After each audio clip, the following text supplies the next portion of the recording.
Forgiveness. How to forgive. Every day we open our eyes, and a new search begins. Some know what they are searching for, some don't. Some are lucky to find what they are looking for and to start the next search. Some never find anything. Therefore they don't know what they are searching for. Forgiveness has a grandiose meaning for those who carry their wounds for years. As I lost my mother at an early age, my life was heavily bounded by questions like why me? After I'd moved from my parents' home and started to live on my own, I still was so painfully angry with my stepmother and father, so profoundly, that anger reflected back onto me with the double strength, and it was me who suffered the most. I read a lot of books, talk to a lot of people looking for the way how to forgive. You know how hard it can be to forgive. I was eager to find the key and couldn't for a long time. Actually for 50 years. Every time as I'd found the solution that sounded so reasonable, I realized that this particular solution didn't feel right at all. Life went on, and I was a captive of my own anger. And now I know the answer. It came to me by chance, as all the good things come to us unexpectedly, at the moment as we are least prepared. I am sharing it here to help all the people who are carrying pain in their hearts, trying to forgive and not being able to. I am showing you the way I had to go to find the truth. The way full of stones and controversies, hoping to save you the effort and to help you to find such a simple truth as a forgiveness. F. Scott Fitzgerald in The Great Gatsby. Whenever you feel like criticizing anyone, just remember that all the people in this world haven't had the advantages that you've had. One of the essential things to learn about life is never to judge. We are all unique creatures, and every one of us lives in her own world with its own good and wrong. How is it possible to judge something we can't see, can't comprehend? Sometimes you hear, "Don't be angry with him, her. He or she doesn't know it better." The world's bestseller author and one of the greatest modern writers, Paulo Coelho, in his novel The Winner Stands Alone, speaks not of a person or people but of a world/worlds. So how we even dare to criticize the worlds we don't see, don't know or understand? Even more than that, be angry with. Anger, apocalypses of a soul. Do you know that anger comes mostly from fear? Fear to lose, fear to be hurt, fear not being understood. Mostly it comes from fear to lose.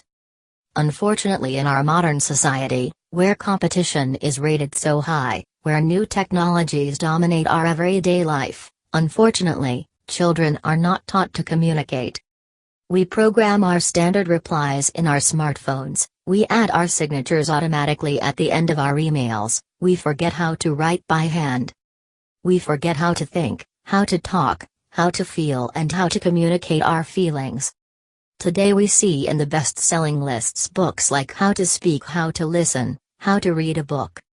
How is it possible in our fast full of technologies world to take time to look inside our own selves, to see, to comprehend and to put the emotions, feelings into words? We do need to learn how to do it because forgiveness is a beautiful relieving feeling we have after a row of powerful, captivating emotions like hurt, anger, pain, the sense of the unjust. Here is a little help. Once I read, if you think of the wrong has been done to you and don't feel pain, that means you have forgiven. You know what? It still hurts when I think of several things happened in my life occasionally. I know that it will always hurt thinking of certain people I knew. That was the wrong solution. Today I know how to put aside all the pain. You will know it too.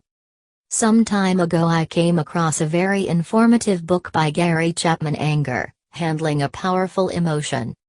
I hoped to find a secret of keeping under control the emotions I had. What a useless thing to be busy with.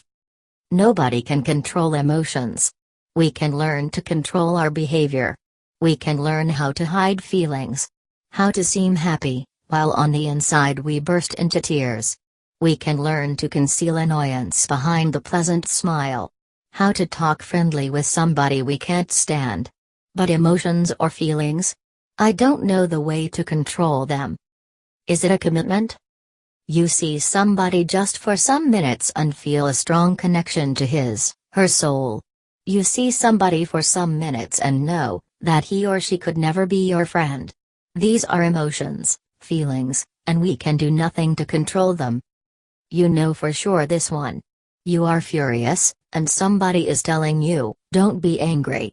These words make you enraged, and there is no way to control these intense emotions. Gary Chapman, a well-known Christian priest and the author of the best-selling book 5 Love Languages, advises using something like a formula. He says, "Forgiveness is not a feeling, it is a commitment. It is a choice to show mercy, not to hold the offense up against the offender." This one doesn't help at all, does it? If we lived in a perfect world, then maybe. Anger was designed to be a visitor, never a resident, in the human heart. He, being a Christian, quotes the Bible and says things like, "In your anger do not sin, do not let the sun go down while you are still angry, and do not give the devil a foothold." Ephesians 4:26-27 Niv.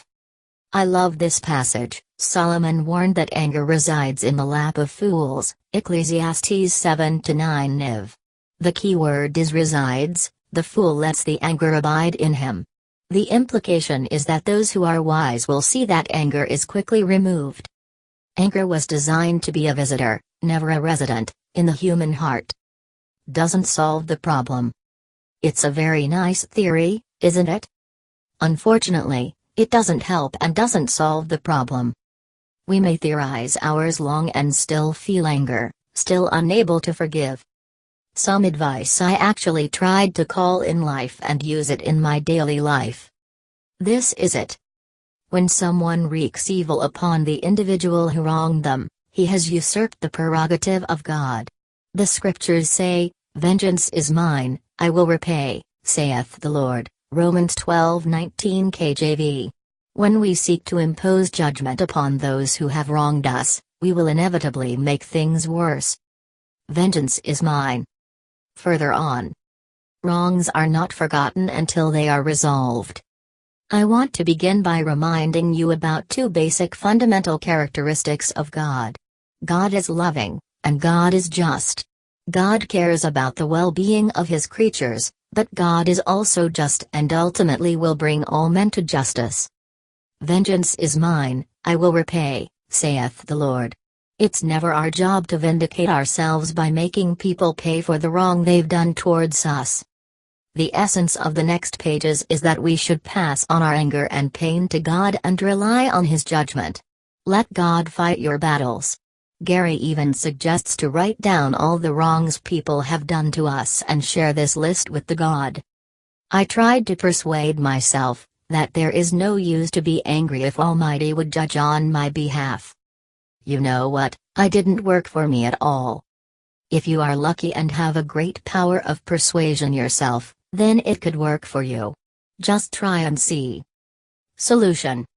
Finally, I'm coming to the strangely easy solution of mine. Some days ago I was reading something, and there was a therapist talking with a patient about romance, finding the right partner for life, and old baggage that we all carry with us for so many years. The dialogue went on approximately like that. I need to resolve the problem and to understand why do I attract and am attracted to the pathological narcissists. Well, tell me about your father. How was it with him? Yes, my father was of the same kind. So, you just have to forgive your father. It's very hard to do. I was hurt by him so much. If I forgive him, he'll be off the hook. No, you will be off the hook. So set yourself free, pull out that hook from your heart and start living. They went on talking, but for me, it was like lightning. That was so simple and easy to fulfill. See, we hold on to the anger with some people because they had caused us pain. But they most likely don't even know that they caused so much pain to us. And evidently, they don't care. They were off the hook at the very moment as they did us wrong. What happened is, we got ourselves stuck with anger, meaning pain for so long. In my teens I was a passionate fisher, maybe that is why I could see in my imagination this huge fish hanging on the big sharp hook, suffering from stress and pain. And I literally could see how free that fish became, as a fisher pulled out the hook and set it free. How deep can we breathe when we let go the anger and pain? It feels like you see the light after long years of darkness. Here is the secret. As soon as you set yourself free, as you've understood that it was you who was on the hook for so long. If it helps, just think of the universe, which is loving and just, which will fight your battles in any way. As soon as it happens, you wouldn't care anymore. And precisely that will be the worst punishment ever for those who did you wrong. Withdrawal of love.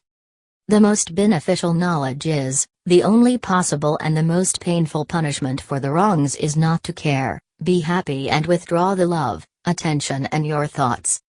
Never respond to an angry person with a fiery comeback, even if he deserves it. Don't allow his anger to become your anger.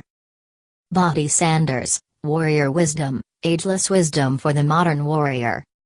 How to follow this advice? It's not possible if you care. Just don't. Step aside and think how insecure and inadequate must someone be, how powerless and weak must he or she be trying to hurt you. And then pull out that hook from your mind, from your heart. Something beautiful in the end, I call it withdrawing love. He smiled understandingly, much more than understandingly. It was one of those rare smiles with a quality of eternal reassurance in it, that you might come across 4 or 5 times in life. It faced or seemed to face the whole eternal world for an instant, and then concentrated on you with an irresistible prejudice in your favor. It understood you just as far as you wanted to be understood, believed in you as you would like to believe in yourself, and assured you that it had precisely the impression of you that, at your best, you hoped to convey. F. Scott Fitzgerald, The Great Gatsby. Once you have it, do your best to see, to value and to cherish it. Because maybe you'll never have it again. Once you gave it to someone, know for sure, that withdrawing of that gift would be the worst deprivation ever. Deprive your thoughts of the wrongs and be free again. Have fun and be happy. Lord, bless us all.